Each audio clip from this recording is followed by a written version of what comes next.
Hello, agentpreneurs, and welcome to episode 101 of the Daily List Report. We've got another great show for you today. We've got our very own Shiva, our Director of Customer Growth, who is also a real estate agent. He's been in the business almost 10 years, and he serves as a wonderful advisor within the company as we build products for all of you. And today he's going to come on the show and he's going to talk to you about a very specific problem that we're seeing across the country right now, which is how do you get your offer accepted?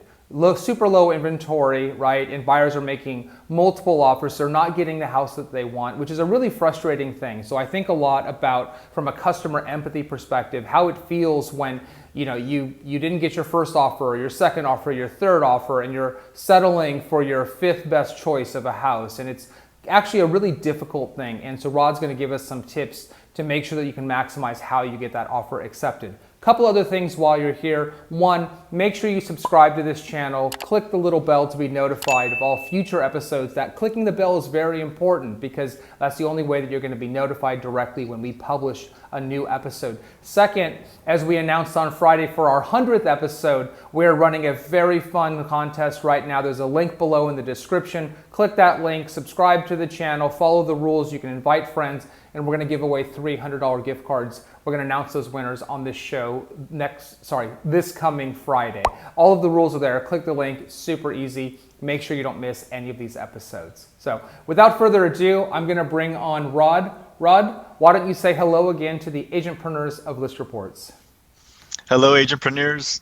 Good to be back. It's good to have you, Rod. It's always good to have you here. You bring a unique perspective because you're not just an agent, you're also part of our company, right? So you are helping to shape the products that we bring to market. You are working with our customers, our agents across the country every single day to make sure that they are happy with what we're doing and getting their feedback and all sorts of awesome things. But I'll let you sort of kick this off, Rod. So what are we talking about today? What's the problem that's going on right now pretty much across the country? The problem that we've got across the country is money is so cheap right now that everybody wants to take advantage of borrowing it. I mean, the difference between, $600,000, $700,000 loan on a house over here in Southern California today versus what it would have been 2 years ago, a little over 2 years ago, as far as like high fours versus under three. I mean, we're talking about over the life of the loan, saving $150,000, $200,000. So, the people that are connecting with the idea of affordability and the fact that really any two incomes can, afford a home today, everybody wants to take advantage of this time. Absolutely, Rod. And, why don't we start here, right? Because as I mentioned kind of in the opening, that it's really tough right now if you're a buyer, right? You're like, I'm ready to go. I want to buy a house. Rates are super low. And you're looking around and you're just like, oh my gosh, there's not that much inventory, right? And then, maybe you find a place. You're like, oh, sweet, I found a place. And you make an offer and the offer doesn't get accepted. And now you're like, I got to find another place and another place. And that's a really defeating experience. So as an agent, how do you prepare your clients for what we'll call losing, right? Which is setting these expectations. How do you prepare them, in their mindset? Because it's a fairly defeating experience right now. Yeah, I think you kind of touched on it right a little bit in your question is you have to level set the expectations of what's happening up front.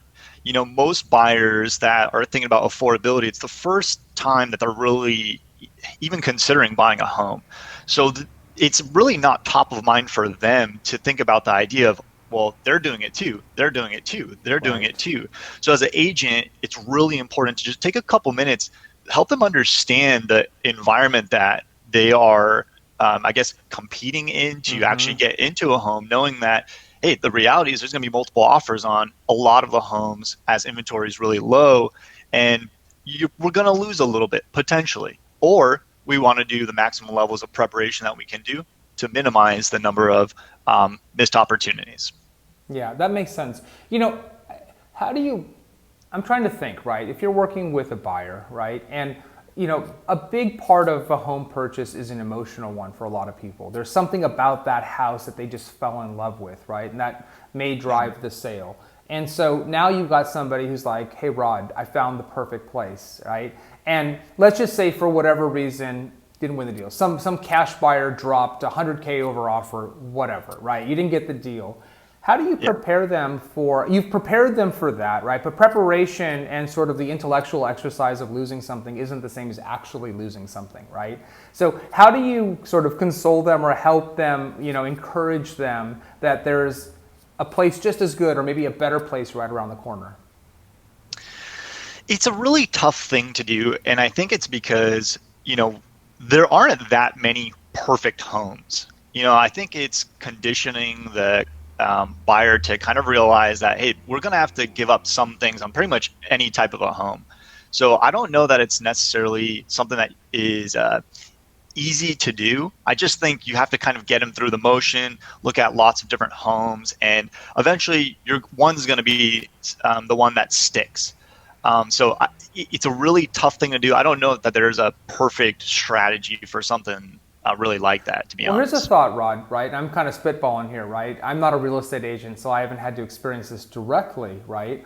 In terms of advising clients. But you said something that that we agree with, right? Which is there's no such thing as a perfect home. In fact, some of the products that we're working on right now, I was very careful in using the word my best home, right? Because there is no such thing as a perfect home. There's always a series of compromises. And so even if there's something particular you liked about one home, there probably was something else about that home that you didn't love, right? That's the reality. And so maybe that's Right. part of how to frame this for a buyer is you can't tell them not to fall in love with something because that's what the heart wants, what it wants, right?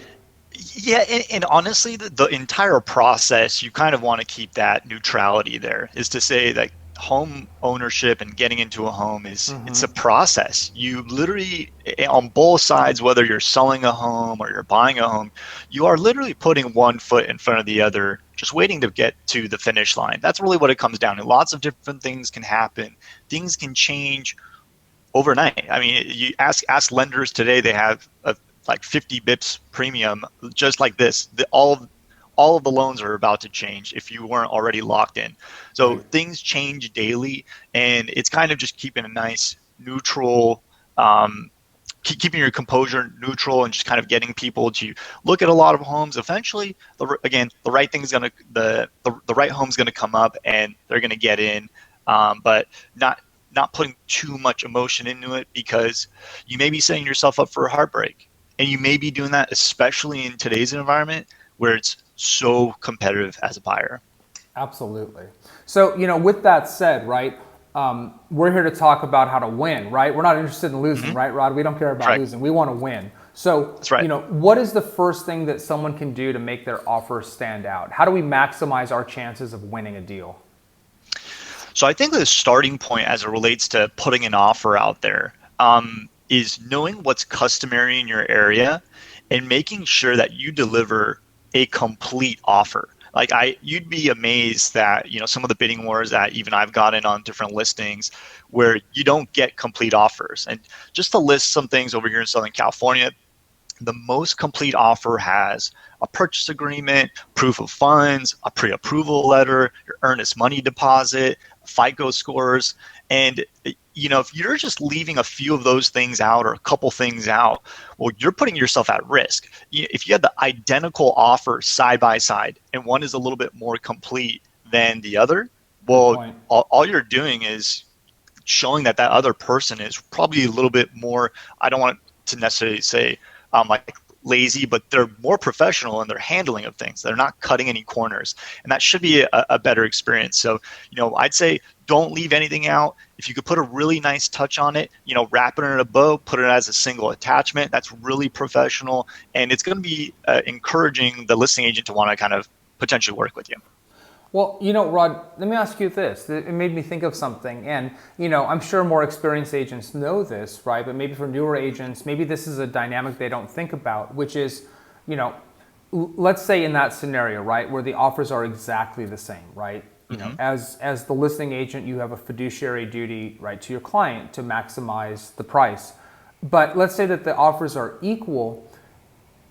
You as the listing agent, right, or you as the buyer's agent submitting the offer, that listing agent is also evaluating the fact that they have to work with you, right? This is just the beginning of the deal. They're going to have to work with you throughout this deal. So I think sometimes, especially in a competitive market where you're submitting offers and not getting accepted, if you get lazy, I'll just use the word lazy, and you don't present an offer in the best possible way with all of the I's dotted and T's crossed, right? You wrap it in a bow, like you said, with single attachment, you're going to further hurt yourself. Does that make sense?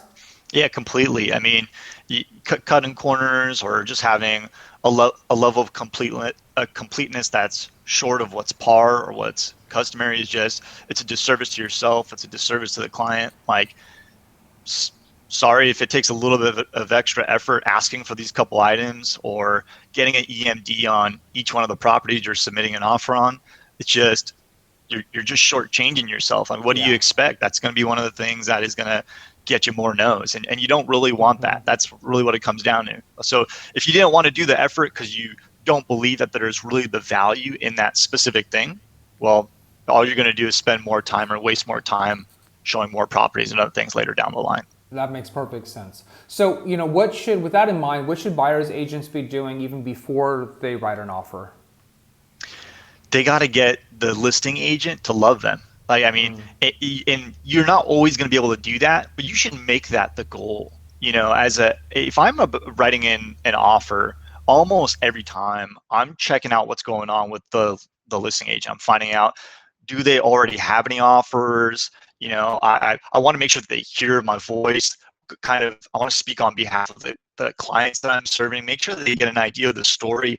And I want them to know that I'm being really genuine when I tell them that we're going to have a smooth transaction. Honestly, what it comes down to is, in such a competitive environment, the listing agent today, they just don't really want to deal with probably any BS or anything like that. And if you can assure them and they genuinely believe that you're a good person, you're being forthright with like the situation, and you're putting out one of the best offers that's ultimately out there, then you have a really, really good chance of getting your offer accepted. That makes perfect sense, Rod. That makes perfect sense. So, if you're in a situation right now where there is a bidding war, right? So you did your homework, or the listing agent just told you, look, there's lots of offers coming in, or you just assume that because of the market they're in. What are you doing, right? What's the best way to sort of win that battle? Knowing that, money may be the most important thing, but it may not be the only thing. Yeah, really, really great question. I think this kind of ties everything together, to be honest. It's, as a buyer's agent, and I'm only speaking for what's customary over here, but you have to give up some of your power and control up front, because the listing agent, most people, they know it's customary on both sides. And just touching back a little bit on the previous question, is saying, hey, the listing agent doesn't want to deal with really any BS. They don't want to deal with some of the nuances where really what happens that's customary in a non-competitive environment like this is, as soon as an offer is accepted, the listing agent is kind of powerless at this point. Really, it's the ball. The ball is in the buyer's court. They get to start making the calls. They get to start asking for favors or repairs, et cetera, et cetera. But, if you really put your best foot forward up front, and you give away some of your powers and things that are customary, well, then the listing agent's going to say, well, I don't have anything to worry about later down the line with this specific offer under these specific circumstances. And when you have that level of confidence up front, then you start to feel really good about that offer, because the last thing that you want is something that's going to make you look worse on the listing side of things. You don't want someone to hit you up with a bunch of termite repairs out of nowhere or tons of repair requests. You don't really want to deal with any of that stuff. That's not fun. The best case scenario is you hit a grand slam. You got a very competitive offer right out the gates. Maybe they gave up their contingencies. They're so confident. They're just desperate to get in. They're not asking for any repairs. They're not asking for any inspections. They're not asking for a home warranty. I mean, these are very unorthodox things. These are not things that, and I'll be honest, like, a lot of brokerages are probably going to advise against doing some of these things, because these things protect you from certain things. Right. But also, too, what are you going to do? If you're battling against 24 other people and you're number 25 there, you got to do something that's going to make you stand out. And one of the things is, again, just giving up some of the power up front. In the grand scheme of things, again, just going back to how low the interest rates are. I mean, who's really concerned about the downstream repairs as a buyer's agent that you're probably going to be negotiating for? Whatever it is, on average, I'm making this up, $1,000 to $3,000 in repairs. I mean, Sure. what difference does that make when the money is so cheap now versus the life of the loan? Again, you could be you're saving six figures easily there. What are we going to do? Right. Your clients are probably burning that money on rent anyways right now. Let's get them in and start investing in their future. Well, I think what you said there, Rod, is a really good reminder, right? And maybe delivered disproportionately, because maybe for some people this is second nature to them, but others maybe not. Which is, you said a few things there, but the ones that stood out were, this is a different market, and so you can't look at the way that you did things before. That's number one, right? You have to recognize that the power position in this market is for the seller. It just is, right? It is a seller's market. It is a buyer's market only insofar as rates are low, which is driving up buyer demand, right? But prices are continuing to increase, so it's not like anybody's getting any discounts right now. So that's number one. Number two, though, is that when you talk about, just random $1,000, $2,000, $3,000 like in repairs, there's the principle of the deal, right? Where somebody who's buying a house says, well, I want you to give up something too, right? So I want you to make some concessions. I want you to fix the caulking on the kitchen sink, right? These are just things that people want. But you can't lose sight of exactly what you said, which is the reality is you don't have a lot of leverage in this market. That's just a fact. That's right. And number two, because rates are as low as they are, it doesn't matter. It does not matter. Money is so cheap right now. Don't lose a deal because of some ticky-tack item because your pride got hurt, right? And you want to feel good that you got something back. You're going to live in this house, get the house, right? If you want the house. That's don't right. lose it over something so small. That's right. Yeah, all of those things, come together. That's the experience you're supposed to deliver as an agent. And it's hard to get people to kind of understand this because it's so far off, the playbook. But this is what it takes. I mean, in this competitive environment, you do all the small things. Try to shoot for early close, even though it's hard with things that are going on. Promise to remove contingencies early, like take days off things that would be scheduled. But again, I think the biggest thing is you got to give your power up front. Like, give it up, put your best thing out there, get the agent to love you, see if you can get them to tell you exactly what's needed to make it happen, and be genuine along the way and get the deal done. This is what it takes. And if you do this, you're going to have a way better chance of getting your deal done versus spinning your wheels, losing and losing and losing, which is demoralizing for the clients. Absolutely, 100% agree. Rod, this has been great. Is there anything else that you want to touch on today? I think this is a great, succinct advice for what's happening right now and how to maximize your chances of getting a deal done. Nothing in particular. I just hope to hear about some success stories using this, taking advantage of this cheap money, and really making a deal happen over here. Fantastic. Hey, Rod, thanks as always for taking time to do this. I know all of our agents out there appreciate it. I know I appreciate it. So thank you so much for taking time today. Absolutely. It's my pleasure. All right, Rod, we'll talk to you soon. All right. Take care. So there you have it.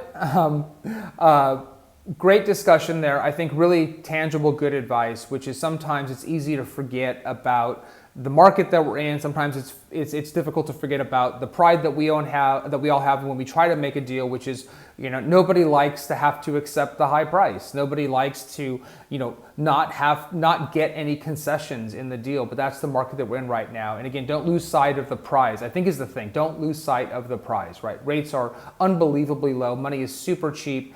don't lose a deal over a few $1,000s. It isn't going to make a difference in the long run. I'd love to hear, as Rod said, any tactics, tips, success stories that you all have. What are you doing right now in this market to advise your clients, either in setting their expectations that they may not get their first choice, or in sort of, the art of the deal, right, and how you're actually getting these deals done. And of course, don't forget to click on the link in the description and enter the contest so that you can get a chance to win one of these awesome gift cards and buy yourself a nice little treat. So until next time, until tomorrow, in fact, be safe, be healthy, be happy, and we'll see you soon.